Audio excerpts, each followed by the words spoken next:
Breaking news mga kababayan, ako po, Ka-Edwil Sabala, may pasabog sa Net 25. Tila, may babala, tila, may magaganap na higanteng rally. May patanong mga kababayan na tila ibabala ito.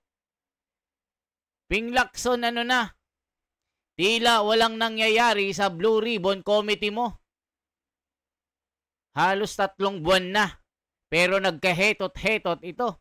Kaya dito mga kababayan, pakinggan po natin ang pasabog ni Senador Rodante Marcoleta. Nako mga kababayan, mukhang itong si Ping Lacson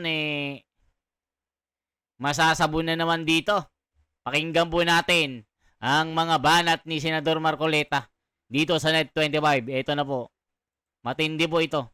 Mabuti na lang at dumating po ang Ka-Edwil. May statement pong binasa kanina, Sen. At ito'y patungkol dun sa matagal na ring panawagan tungkol sa accountability, transparency, kaugnay ng mga anomalya sa pondo ng pamahalaan, Sen. Kayo po ba, ano ba ang pinatutunguhan ng mga investigasyong ito? Dahil yun nga rin po ang napapansin ng marami. Parang sa tinagal-tagal ng investigasyon, parang wala namang nakitang talagang dulo, Sen. Tinatanong mo ako saan patungo. Opo. Dapat sana yung chairman ng Blue Ribbon Committee ang inimbita mo rito. Tsak na tsak. Siguro siya nakakalam kung saan niya gustong ibaling itong napakalaking problema na kinaharap nga ng ating bansa. O, kita nyo mga kababayan, dapat daw si Ping Lacson ang tinanong. Kasi alam niya kung saan patutungo ito, kung saan niya gustong tapusin, kung saan niya gustong itigil, at kung sino ang ipakulong. Naku po mga kababayan, parang ganun. At talagang naghahanap talaga ng kasagutan ng mga mamamayan. Matagal ng panahon ito eh. Kaya nang binanggit mo,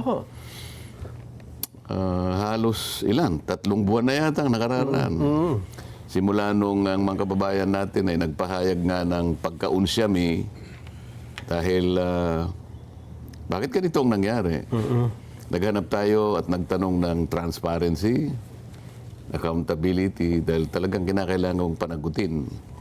Hindi basta-basta pagnanakaw ito eh. Pangkaraniwan, Nelson, ang magnanakaw, hindi naman niya nasisimot lahat eh. Mabilisan na tumira yun eh. Mangilan-ngilan lang. Ito, ang bumanat dito, parang, halimbawa, pinasok niya yung bahay. Pati bahay yata tinangay. Hindi, iniwan naman niya yung bahay. Pero para isalarawan mo lang kung gaano katalamak, kung gaano ang paraan ng kanilang pagnanakaw. Pagpasok ng magnanakaw sa bahay, akalayo pati butiki at saka ipis kinuha. Dinala. Hindi makailangan nakawin yun eh, di ba?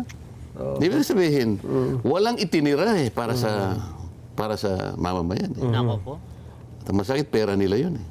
Ito pong latest ay yun nga, lumitaw at humarap sa publiko itong 18 mga dating sundalo na ang kanilang pakilala, kasamahan nila si Master Sergeant Orly Gutesa, mga tauhan sila ni dating Congressman Saldico, na sila ang nagdi-deliver ng mali-maletang pera. Na yun din naman nasabi ni Gutesa noon nang humarap sa Senado. Pero this time, marami sila, may mga dala silang mga larawan at detalyado, mas matindi yung kanilang testimonya, Sen. Hindi, nagtutugma nga noong si Gutesa ay umarap sa akin. Opo.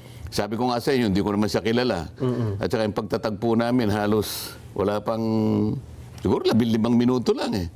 O, kita nyo mga kababayan, dahil nga dito sa mga pasabog ng 18 na mga sundalong Marines, ay tila si Ping Lacson nagdududa na naman. Tila isa daw itong systematic, isang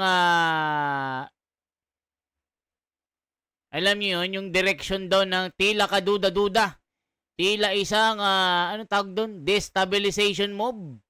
Tila merong Parang wrong timing daw. Halaka, mga kababayan ko, nag-abogado na naman si Ping Lacson. Kaya barado kay Marcoleta. Binasa ko lang yung kanyang salaysay. Napansin ko nga na sabi ko, parang mabigat itong salaysay mo ah. Kaya mo bang panagutan ito? Opo, sabi niya. Katunayan nga po kanya, marami po kami magkakasama. O ba't ka kung ikaw lang ang dumating dito? Kasi po parang may mauna pong magpahayag na talagang kami po ay nababagabag na rin. Ito palang mga mali-maliit ang binubuhat namin. Ito pala yung pinag-uusapan ninyo rito sa Blue Ribbon Committee. Ngayon lang po namin napagtugma-tugma ang mga pangyayari. Opo. Mga ilan ba kayo? Hindi po kami kukulangin sa 30 sabi niya. Naglilingkod kaming lahat kay Congressman Saldico. Yun ang una niyang sinabi sa akin. So dahil nagmamadali naman ako, dahil kinabukasan ay magkakaroon nga ng pagdinig. O sige ka, kung preparado ka, edi pumunta ka sa akin. Opo. At i-introduce kita bilang isa sa mga testigo. Makakapagpatunay ka ng mga bagay-bagay na hinahangad naming maunawaan. Yun nga nangyari. Ngayon, tumutugma lahat. Itong ginawa ng 18 ito, pinatutunayan lahat ang mga pinagsasabi ni Gutesa. Si Saldico naman, na kanilang pinaglingkuran, pinatunayan din ang katwiran at katotohanan na sinasabi ni Gutesa. Kung ikaw ang nakarinig nun, ano ba bang inihintay mo? Nagkatugma-tugmaan eh. Anong tawag niya sa legal parlance? Corroborative, ano ba yun? Testimony? Oo, na-corroborate lahat ang mga nagkatugma-tugma. Corroborative lahat. Kahit saang anggulo mo tingnan, magmula doon sa pinaglingkuran, sinabi niya, tama yung sinabi nung naglingkod sa akin na nagngangalang Gutesa. Sabi ni Gutesa, marami po kami. Kasama. O lumitaw yung mga ilang kasama niya ngayon. Tama po, magkakasama po kami. Sabi niya ganun. Hindi pa ba sa'yo sapat ito? Mali-maleta. Iba-ibang kulay pa ng maleta eh. O, Ping Lacson, nakikinig ka? Lacson. Ano na? Kailan ka magigising sa katotohanan? Sabi mo, mag-isa lang si Gutesa. Walang makakapagpatunay na totoo ang kanyang mga sinasabi. Tila falsipikado ang kanyang dokumento, ang salaysay niya, yung pirma ng abogado, si Dinaya. O di ba yun yung butas ni Lacson? So ngayon naman, wrong timing ang pagkakagawa. Tila merong destabilization move. Tila wrong timing ito. Tila may itim na balak. Para sa akin, kaduda-duda ito. Anak ko, mga kababayan ko. Yari na naman, Ping Lacson. Ano na? Sabi ni Marcoleta, kailan ka magigising sa katotohanan? Kailan mo papakainin ang kabayo? Kung ang mga damo ay natuyo na. Nako po, grabe talaga. Yun ang katwiran na talagang nangyari at kinasangkapan lahat itong mga ito para sa ganon, yung ninakaw na pera na yon ay makinabang Pilipino. Yung pera sana na yon para sa Pilipino. Pera nila yun eh. O bakit isisilid mo sa mga maleta na kung saan-saan ginamit at iba't ibang tao ang nakinabang? Hindi yun ang layunin yata. Opo. At patatandaan nyo, Sen, bago pa lumabas si Gutesa, sinabi na rin ni Henry Alcantara na nagdi-deliver sila kay Saldico. Hindi po ba ng mga maleta din? Meron silang unang ganung usapan eh. At bago lumitaw si Gutesa, and then ito nga parang tugma-tugma ang kanilang salaysay. Kaya lang ang problema, para po sa mga, sabihin na natin, sa mismong chairman ng Senate Blue Ribbon Committee, ang kanyang initial reaction kaagad ay paiwas eh. Ang sabi niya parang, ano ba tatawag niya, parang mga disgruntled, yung mga soldiers ito, at kung ano-ano. Hindi yung tinignan niya yung kung ano sinasabi, kundi kung sino ang mga ito, Sen. O kung ikaw lang, nahalata mo na eh. Kasi kung bilang isang chairman ng Blue Ribbon, alam naman niya yung katungkulan, alam niya yung pinaka-function ng Blue Ribbon. Ito ay talagang umuusig sa mga katiwalian eh. Opo. Yung unang bahagi ng tuntunin ng Blue Ribbon Committee ay tinatawag yung ini-indicate yung malfeasance, nonfeasance, misfeasance. So lahat ng bahagi ng panunungkulan nakipinalooban ng lahat ng pagkakamali. Kaya nakalimutan mo, kaya sinadya mo, kaya hindi mo sinadya, pero ang epekto, nagkamali, nagkaroon ng aggrieved party. Sakop mo lahat yun eh. Opo. Kailangan mong tuntunin, kinakailangan mong siyasatin, kinakailangan mong imbestigahan.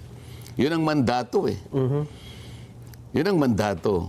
At sa pag-iimbestiga mo na yun, kalakip yung tinatawag na in aid of legislation. Gamitin mo yung mga bahagi ng nakita mo sa iyong pag-iimbestiga para makapaghabi ka ng panukalang batas na maaari mong maisulong. Hindi lamang para mapanagot mo yung nangyari, kung hindi para wag nang maulit ang mga ito. Dapat, yun ang nasa pinakaunang priority mo. Opo. Ngayon, kung maraming nagbo-volunteer na mga tao mula sa umpisa, ito napansin naman ninyo eh. Bakit ang nangyayari, hindi mo tuntunin yung mga bakas ng mga tao, sundan mo lang eh. Isa naman ang nagsabi, I would like to emphasize one thing. Yan. Sabi niya, I will go wherever the evidence will lead me. O pwede, napakaganda nun. Napakarami ng batas eh. Napakarami ng bakas. Napakarami ng iniwang mga pwede mong tuntunin. O bakit na imbes na tuntunin mo, sasabi mo, teka muna, bakit February 24, parang yata kanyang may halong politika. Ba't itinaon? Mga ganun, yung timing. Kung ako naman ang mag-iisip, palagay ko, kaya nila siguro ginamit ang, ito naman, sarili ko lang. Kaya na siguro ginamit yung 24 kasi alam nila, yung araw na yon ay pagsisimula ng isang people power revolt. Ano? Gusto nilang bigyan ng dramatization. Oo nga, pero. Ano naman masama ron? Makakapamili ka ba ng araw kung saan mo gustong sabihin o isiwalat ang nalalaman mo? Mga kababayan, Lacson, gumising-gising ka na. Kasi naman itong si Lacson, mga kababayan, sasabihin niya, naku, wrong timing ito. Bakit itinaon na February 24? Bakit hindi 25, hindi 23? Bakit ngayon niya pinasabog ang 18 sundalong ito? Tila may halong politika ito Tila kaduda-duda. Tila may maitim na ginagawa O Lacson, ano na? Ano yung sinasabi mo? Gagawin natin ito, mag-iimbestiga tayo. Susundan natin ang mga bakas ng ebidensya. Anong ginagawa mo? Sasabihin mo, teka lang. Politika ito. Grabe ka naman, Lacson, sabi ni Marcoleta kalo ko ba tutuntunin mo? Ang tunay na bakas, ba't nila hinaharang mo na naman? Yung ginawa mo kay Gutesa, ganito na naman. Signature noon, ngayon, wrong timing. Parang sablay ka, Lacson. Ito yung sinasabi ni Marcoleta, mga kababayan ko. Nako po. Namili lang siya ng araw na yon. Ako kahit na anong araw pa yon, ang importante, tama ba yung dapat ba nating suyurin, dapat ba nating sundan ang mga isiniwalat nila? Yun ang importante ron. Immaterial yung petsa. Di ba? Opo. Ano kayang, pagkatapos sasabihin pa niya na siguro destabilization. Kita nyo? Mas importante siguro ang imbestigahan mo kung destabilization plot. Kita nyo, mga kababayan, si Lacson kasi bumabanat na naman. Mukhang ito ay may larawan ng destabilization move. Tila may ginagawa silang balak na i-destabilize ang gobyerno. Di mas maganda. Imbestigahan mo. Hindi yung sasabi, wrong timing. Yan ang sinasabi ni Marcoleta. Tila yung mga sinasabi mo, taliwas sa mga aksyon mo. Yari na, mga kababayan ko. Diba? Yung kanilang affidavit sana medyo makapal.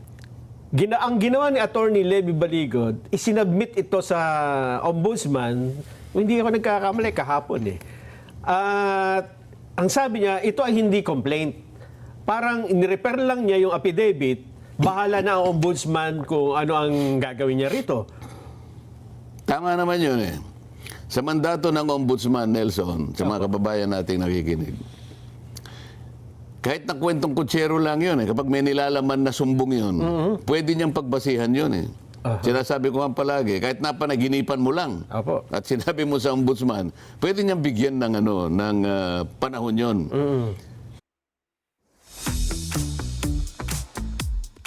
Ayan, mga kababayan ko, anong masasabi nyo dito? Nagulpi na naman si Ping Lacson dito. Gumising-gising ka na, Lacson. Ang blue ribbon mo natutulog. Tila ayaw gumising sa katotohanan. Busog na busog. Grabe na, mga kababayan ko. Yan ang sinasabi ni Marcoleta. Kaya, hintayin mo ngayon, anong gagawin? Dito mo masusukat ngayon. Tama yung ginawa nila eh. Binigyan mo ng kopya itong ganitong opisina. Binigyan ba niya yung NBI? Hindi po. Halimbawa, binigyan niya yung NBI. Ito kasing dalawang DOJ sa ilalim ng NBI. Ang NBI nasa ilalim ng pamamahala ng DOJ. Opo. Itong dalawang ito ay parte ng prosecutorial arm ng ating bansa. Yung ombudsman, ito yung mga opisyalis ng ating bansa na maaaring nakagawa ng paglabag sa batas. Kaya ombudsman eh. Pwede rin may kalakip silang mga private, kung may kasapakat na private, pwede rin sama ron. Opo. Minsan kasi, tinitingnan ko ano yung salary grade mo eh. Pag lumampas ka ng salary grade ganito, diretso ka ng ombudsman. Tama. Pag medyo mababa dyan, DOJ. Yung DOJ gagamitin niya yung NBI. So pareho mo itong nagpo-prosecute. Opo. Titingnan mo ngayon, ganun ba yung enthusiasm na kaya? Ganun ba? Ayan, mga kababayan. Kung napanood nyo ang buong video na ito, ay maaring magkomento. Anong masasabi nyo dito kay Senador Ping Lacson na chairman ng Blue Ribbon Committee? Tila nagtutulog-tulugan. Nasaan ang hustisya? Nasaan ang resulta?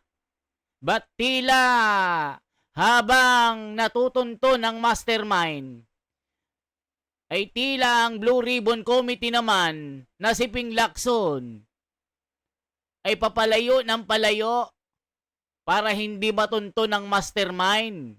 Kung ano-anong mga alibay ang mga pinapasabog na kesyo ganyan, kesyo ganito,